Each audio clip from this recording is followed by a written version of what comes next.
Hey everybody, welcome back to the channel. Thanks for joining me.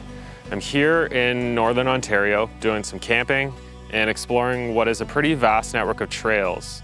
Logging and mining used to be a huge industry up here, and what you're seeing is the aftermath of that. Without these old logging roads, it would be essentially impossible to navigate up here in a vehicle, so it's a very small positive to take away from what was a very negative past. It allows people like me and yourself to come up here and experience real backcountry camping. Now, we're gonna be getting into our walkthrough of Cedar Willie in just a minute, but first, I just wanted to talk about what motivated me to build them in the first place.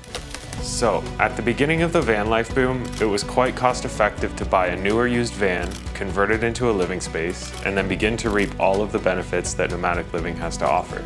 But cue 2023, and it seems that the story has changed dramatically.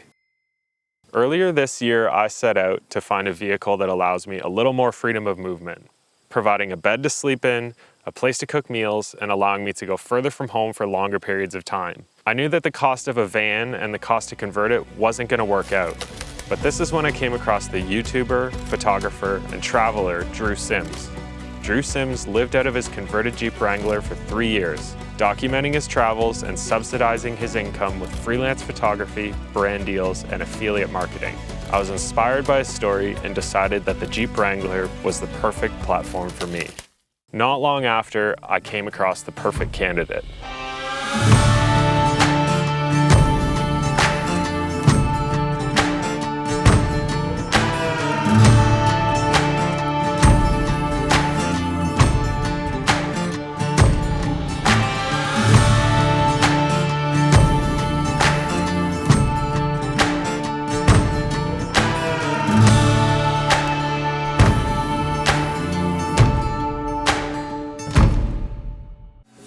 I knew that I wanted the back to be one flat platform.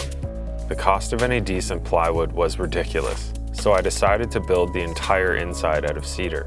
This turned out to be a really great decision because of its natural anti-mold and mildew properties. Another bonus is that it literally smells like a sauna in here all of the time. So the platform approach gives me flexibility for the future. Basically, if I wanted a bigger or a smaller bed, it'd be quite easy to do so. And in the future, I plan on getting a 12-volt cooler. With this sort of approach, I don't really have to worry about any specific dimensions of that cooler right now. I chose to have 2 drawers that come out of the back. The drawer on the right has a platform at the back and a cutting board at the front. These are both held up by cleats screwed to the side of the drawer. The cutting board was handmade by my brother at Celtic Relics. It is an end grain cutting board made from wenge, maple, oak, and walnut.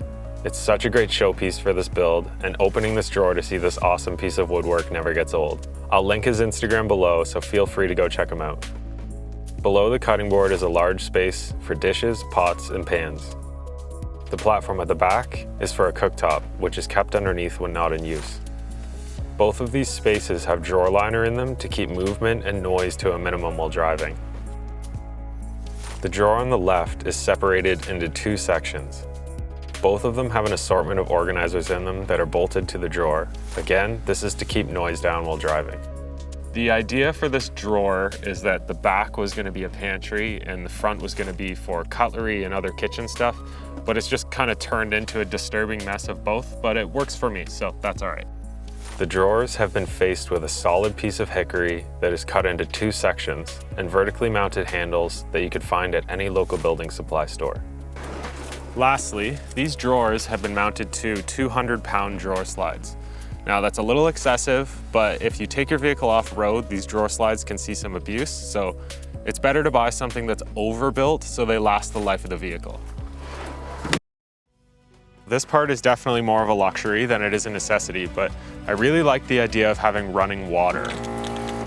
Now, this is really good for cleaning off muddy boots, doing dishes, or filling pots for cooking. I have a little mechanical area on the passenger side where I keep a water tank. This can be quickly disconnected and refilled at any time. This water tank runs to a 12-volt water pump directly beside it, and then to a hose fitting that comes out of the side of the hardtop. One of the good things about using a hose fitting is that it enables you to use a variety of different quick disconnects. So now I can quickly disconnect and I can quickly connect. I haven't really been using it just because I've been using that one aerator, but at least I had the option. Whenever I would like running water, I just hit this button that I installed inside of the back door. And then whenever I'm done, I just unscrew this fitting, put on a cap, and then I'm good to drive. For power, I've been using the GoLabs Power Station E02. It's pretty small, but it has done me well so far. It has a couple of plugs for charging batteries, some 12-volt barrel ports for powering things like my water pump, and 60-watt USB-C for charging phones and my computer.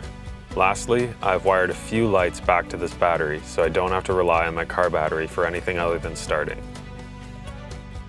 For the bed, it is closed cell foam underneath for insulation, and then a 4-inch memory foam topper cut to fit inside. So this works for me now, but what's happening is that in the middle of the night, it is bottoming out. Maybe it's just because I didn't get a thick enough mattress. For now it works, but I'll definitely be looking into other options.